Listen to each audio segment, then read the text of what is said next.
everyone. Welcome back to the podcast. I'm Misty Springer, and this is another episode of Aligned Heart. I'm so happy you're here. Grateful to be here with all of you. So, we've all been there when it feels like it's not working, when it feels like everything we're trying is falling flat, and we're trying to make progress, we're trying to move forward, and it feels like I'm spinning my wheels or I'm in the same place that I was yesterday or even a year ago. It feels like I'm I'm not making any progress, and that's incredibly frustrating. And what I know about all of you is that you are here because you value growth. You are up to and interested in growth and progression. It's something that drives you, it's something that you want, whether that be in your business or in your relationship with food in your body or in your relationship with your spouse. You feel a pull to be the best version of you. And you wouldn't be here listening to this podcast if you didn't value that progress and value that growth. And what I know is that growth is our divine DNA. It is divinely encoded in all of us. It feels really amazing to make progress. It feels like almost it feels very motivating and feels almost like a dopamine hit when we start to feel progress. And that is because when we are in alignment with who we are designed to be, it feels good. It's who we want to be. It's that moment of recognizing, yes, this is who I'm designed to be. This is how I want to show up. And so when we start to fall short or in our mind feel like we're moving backward or not making progress, that can be very frustrating. And so, what I know about growth is that there will always be a gap. There will always be a gap between where I am now and where I want to go. If there wasn't any value, if you didn't value growth at all, you would be content to stay where you were at. But you're not. You want to grow. You have goals for yourself. You have ways that you want to improve. If you didn't care, you would sit on the couch and eat Oreos all day. You want to be the best version of you. This gap between where we are now and where we want to be is called divine discontent. It is divinely designed. It is part of the process of growth. And the leap from where I am now to where I want to be can feel daunting. It can feel like I'm never going to get there. It can feel like comparison. Why is it happening for her and not me? I want what she has. How come she figured it out and I can't? Or it can feel like discouragement. I'm not cut out for this. There's something wrong with me because somehow I'm not figuring this out. Or it can feel like many of my clients, like, didn't we already work on this? Like, why am I here again? I felt that in my own progress and work. It can feel like, yeah, I thought that I had already moved through this. It can feel like, wow, I am right back where I started. So though that gap can feel incredibly frustrating, and yet there's no way around it. In order to grow, we have to go through the gap. If we were just content with where we were, it would feel just normal and natural to be where we're at. So it's the very fact that you value growth, that you want to grow, that you want to progress, that you step into the gap. And so this episode is all about who you will be in the gap. When it feels like it's not working, What are the tools that you can use to tap into your heart and move through the gap? Because that's what we're all about here. We're using our mind and our body and our heart to tap into the frequency of what we want so that we can move through the gap. And I'm going to talk about 4 different ways that you can do that. So, how do you stay in the energy of expansion? How do you show up for your goals and your dream without turning and running? Because one of the things that I know for sure is the thing that sabotages us from accomplishing our goal, that phrase self-sabotage, which I actually have some different thoughts on that I'll share in another episode, not for today, but that feeling of I'm sabotaging myself is only what we're making the gap mean about us, right?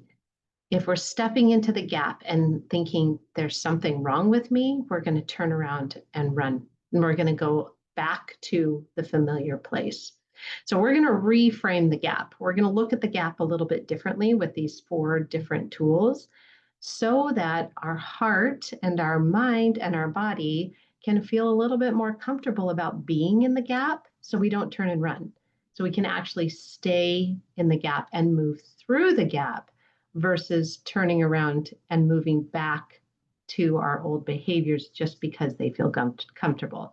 Not because they're serving us, not because I want to be eating the 10 cookies, not because I want to play small and not put myself out in the world in my business, but because it feels more comfortable and safe to do that. So we're going to reframe the gap so that you can actually move through it instead of staying stuck in it or moving back to where you started. So principle number 1 about the gap: nothing has gone wrong. So one principle that I have used forever. This is something that I teach my clients, something that has made the most significant difference in how I relate to myself and to change and to growth, is the concept of compassionate curiosity. There is nothing more powerful than compassionate curiosity. Love is the most powerful force in the universe. I'm going to say that again. Love is the most powerful force in the universe. If we can tap into the power of love, we can tap into the most powerful creative force. If you think about it, if it feels like something I have to do or feels like something that I should do, that feels unmotivating. We feel stuck. We feel like, ugh, I don't really want to do that. But if it feels like something that's motivated by love, something that feels like something I want to do, we move forward, we take action. So compassionate curiosity is a way to tap into the power of love. Judgment, the only reason that you stay stuck in the gap is because there's judgment around it. When I can look at the gap with compassionate curiosity, like, nothing has gone wrong here. There's nothing wrong with the gap. It's a part of the process. When I can look at it through compassionate curiosity, I move through it. Judgment cements you in place. It just cements everything down, holds you, keeps you stuck. Judgment sounds like, what's wrong with me? It sounds like I have to fix this before I can move forward. It feels like comparison. What's somebody else doing over there? I should be doing it like her. It feels like lack of trust in myself. What's somebody else telling me to do? I don't trust myself to have the answers. Answers obviously have to be outside of me because I can't trust myself to have any of the answers here. And there's overwhelm. I've tried everything and nothing is working. That's those judgments. Anytime you feel yourself in judgment, just recognize that is a judgment is keeping you cemented in place. If you can replace those thoughts and feelings of judgment with the thought, nothing has gone wrong here. Isn't this interesting? I'm feeling judgment about this right now. Isn't this interesting? I'm judging myself for being in the gap. The truth is that the gap is meant to be there. The feelings of frustration are only there to let you know that you're in the gap. They're just there letting you know, like, yeah, you're stepping out of the familiar, you're moving into growth, and that's going to be uncomfortable, and that's okay. It's also that if you felt comfortable, you wouldn't be in progress. It's kind of like pregnancy. Anytime you are stretching, like my daughter-in-law is about to give birth. She's gonna have a baby any day now. I'm so excited. If you have any grandma names, I'm taking grandma names, trying to figure out what I'm going to be called. But I've had pregnancy on my mind a lot uh, with her experience, and I remember those feelings of just stretching, and it's so uncomfortable, especially towards the end. The bigger you get, the more uncomfortable it feels, and that is the process of growth. It's just an uncomfortable part of the process, but there's nothing wrong. You wouldn't look at your belly and say, oh my goodness, this is painful. This is uncomfortable. What's wrong with me? No, you just recognize it as a part of the process. And it is something that's uncomfortable and you do move through it. But to see it as there's something I need to fix, that's not helpful. It's not in service to you. So being in the gap is part of God's divine design. It's a part of the creative process. Being in the gap means nothing has gone wrong. It's actually that you're doing it right. You're moving into the part that feels uncomfortable. So, reframe number 2, you get to choose who you will be in the gap. Okay, so this comes back to the question, who will you be in the gap?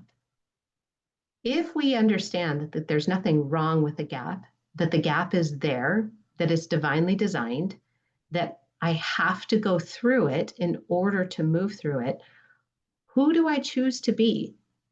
Now, if you are up to the energy of growth and expansion, if you want to continue on that path, then you're going to want to attune to the frequency of what you already have. Okay. So this comes back to the concept of where you shine your light is what you will see, and what you see is the direction you'll go.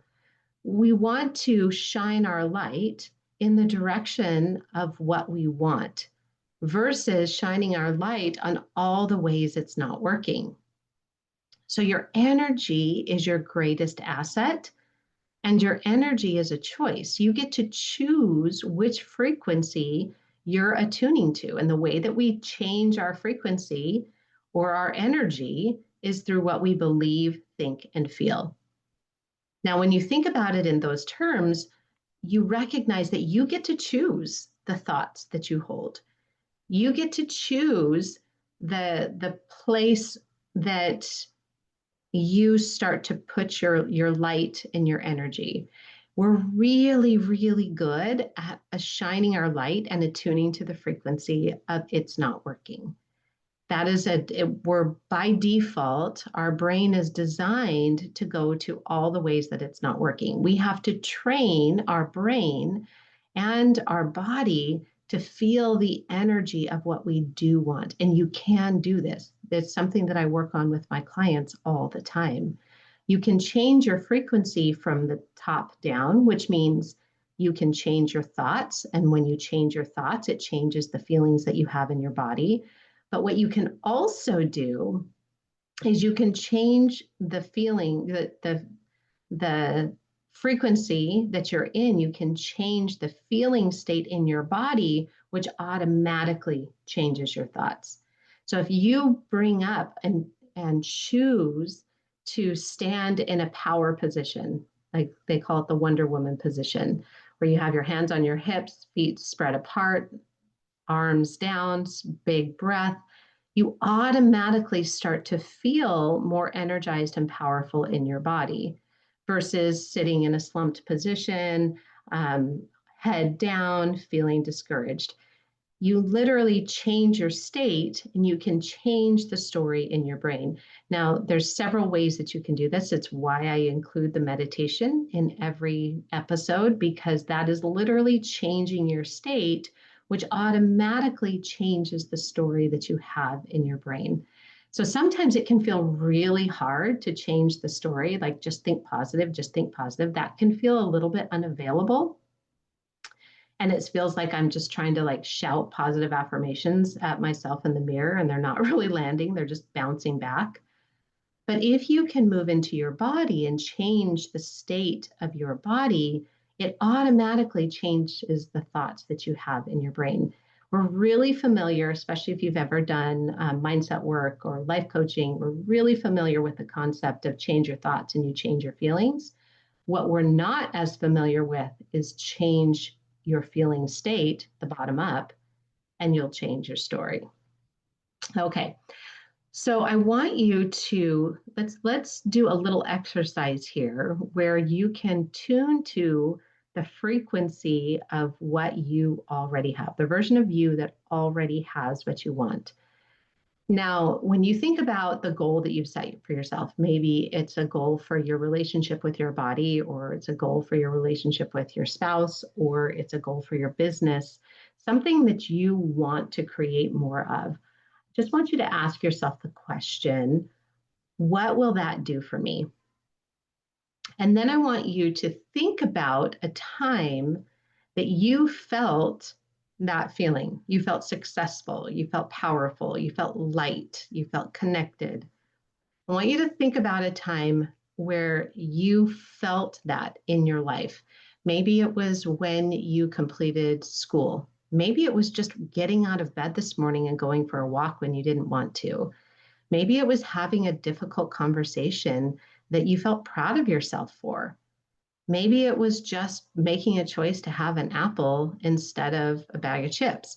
Whatever it is, I want you to just find a time that you felt proud of yourself. You felt powerful, you felt proud of yourself. Now, I want you to close your eyes and I just want you to name that emotion. Just give it a name. What is that emotion? Is it strength? Is it power? Is it positivity? Whatever that is, I want you to just name it. And then I want you to feel what that feels like in your body. Just notice where it lives. And then I want you to breathe into that. You're turning up the volume on that using your breath. Okay, you get to choose how you feel. And now I want you to turn that into an I am statement. I am powerful. I am strong. In that moment, what were you believing about yourself to have that experience? I'm capable. I'm powerful. I can do it.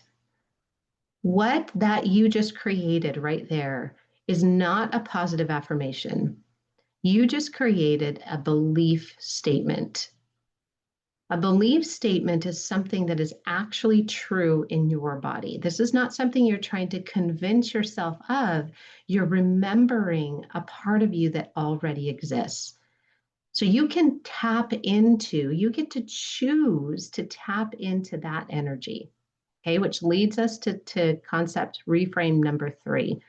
You can turn up the volume on what you want to feel. If we're tuning to the frequency of what we want, because where we shine our light is the direction we'll go, then there's also implied in that a way to turn the volume up on that energy. If we have tools to turn up the energy or continue shining our light in the direction we want to go, it feels easier to move in that direction. So when you can notice that you're in a thought, you're frustrated, you're in a place of comparison, you're feeling like I'm never going to get there, you feel discouraged, any of those feelings, one of the thoughts that I have been really practicing lately that has made a huge difference for me is what is the next available highest vibration thought. Okay. Said another way, it's what's the next available thought that makes me feel better? Right? It may not be like, I am going to get this. It's saying, I'm here until it works. Or I know I've been here in the past, or it's using one of the reframes. Nothing has gone wrong.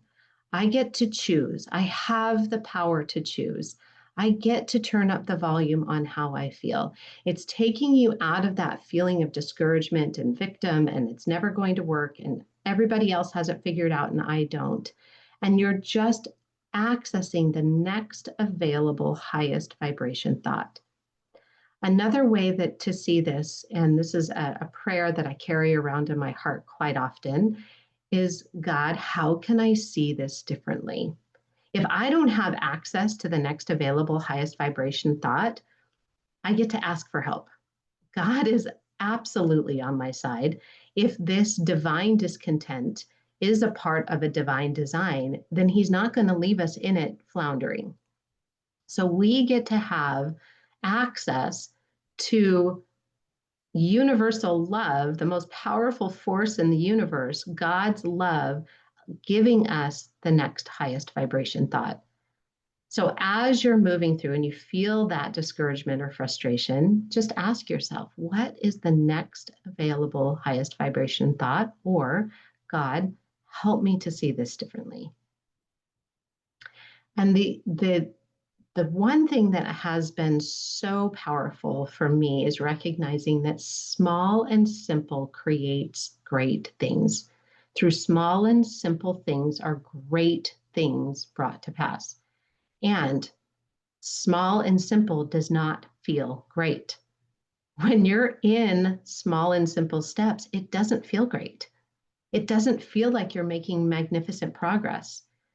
In small and simple, there is an implied trust. You have to have faith to stay in small and simple and recognize that great things are happening. That requires some spiritual grit. That requires some faith and the determination that I'm here until it works. That I'm recognizing all the places that it already is working. That I'm finding ways to recognize that trust is involved and necessary in a small and simple step. And that's okay. It's not going to feel like a great big jump. It's not going to feel like I'm making huge progress. And that's exactly the way that it's designed to be. Because who I become in the gap is me making the choice every single step to attune my frequency to the version of me that God sees me as, the version of me that already has what I want, the version of me that is powerful, the version of me that has already figured this out. I get to be a part of that co-creation with God, with universe, with universal love. I get to be a part of that, and I get help along the way. So, step number 4, that leads us to pain. Pain is an opportunity to pay attention inside now. Now, pain is physical pain or emotional pain. I work a lot with clients who have suffered from chronic pain, like physical pain in their body that is unexplained. They can't figure out where this pain is coming from or why it's there. I've worked with chronic migraines. I've worked with chronic back pain. I've worked with chronic knee pain. And what we have discovered through a process that I take my clients through is that the pain is always there to let us know there's something that we need to pay attention to. Pain can also be emotional pain. It can be depression, anxiety, discouragement. It can be something in our life that feels out of alignment. And the pain is simply showing us where to look for at the source where to find the answers that we can't find anywhere else. At one point, I wrote an article called Enlightenment at the Bottom of the Chocolate Chip Bag. It was the process of finding my way to truth through the pain of feeling out of control with emotional eating.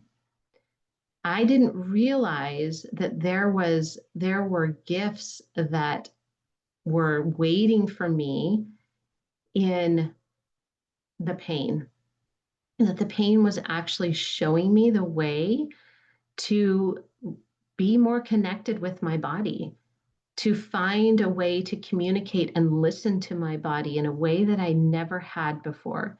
But when I got to the point where the pain was so big and I had tried everything else and nothing was working, the pain led me to a greater sense of growth. It allowed me to find access to gifts that I didn't know I had. There was a beautiful process of unfolding into the person I was designed to be by moving through the pain, turning towards the pain and listening versus turning around and running. I'm going to be doing a workshop on this very concept about what is the pain showing you, what is turning your pain into your gifts, using your shadows to discover what your true gifts are. Um, it's a beautiful process, and I'm excited. It's going to be a beautiful, beautiful workshop, uh, really powerful teaching and then coaching and then also embodiment work, breath work, and some other pieces that I'm really excited about. So keep an eye out for that. I'll be offering that soon. But if we look at pain again through the lens of curiosity, recognizing that it's just like an indicator light on the car, that the gas light's going on and we need more gas, or the oil light is going on and we need an oil change. We don't have to judge it. It just lets us know that I am in the frequency of something's not working. I get to attune my frequency. I get to choose who I will be in the gap. I get to use one of the reframes, nothing has gone wrong. Who do I choose to be? And where is it already working? And what is the next available highest vibration thought? Any of those reframes are going to help me to attune to what I want versus staying in the frequency of what I don't want, which is the judgment, the shame, the guilt, the comparison. So, 4 different reframes. As you start to choose who you will be in the gap, you will move through the gap faster. The only thing keeping you stuck in the gap is the judgment. And so when you reframe the gap into something different, you attune to the frequency of who you are designed to be versus the version of you that is stuck. So I love that you are here, that you want to grow. You're here because growth is important to you, progress is important to you, and I'm here with you in that journey. I would love to have you join me in the meditation that follows this. We're going to be moving through the gap, taking this learning from our head. You now have a concept that your brain can wrap its mind around. Now we're going to actually move it into your body and heart so that it feels integrated. You can get a sense of what this feels like to move through the gap and have access to tools that you can use to help you move through the gaps. I'm excited for you to have what you want, the goals that you desire. That's why I'm here. That's why I do the work that I do. I am here to help women just like you fulfill their purpose. And that can be in your home, in your community, in your work, in your families, whatever that means for you. You know what that work is. It's important, and your work is needed. So this is Misty Springer, Aligned Heart. Please share with a friend if this is something that resonated with you. Please go on to Apple, Spotify, rate this podcast, leave a review. It makes such a huge difference. And check out my emails for upcoming workshops where we go deeper into some of these concepts, Would love to have you there. Can't wait to meet you all and have you a part of my world. And we'll see you in the meditation.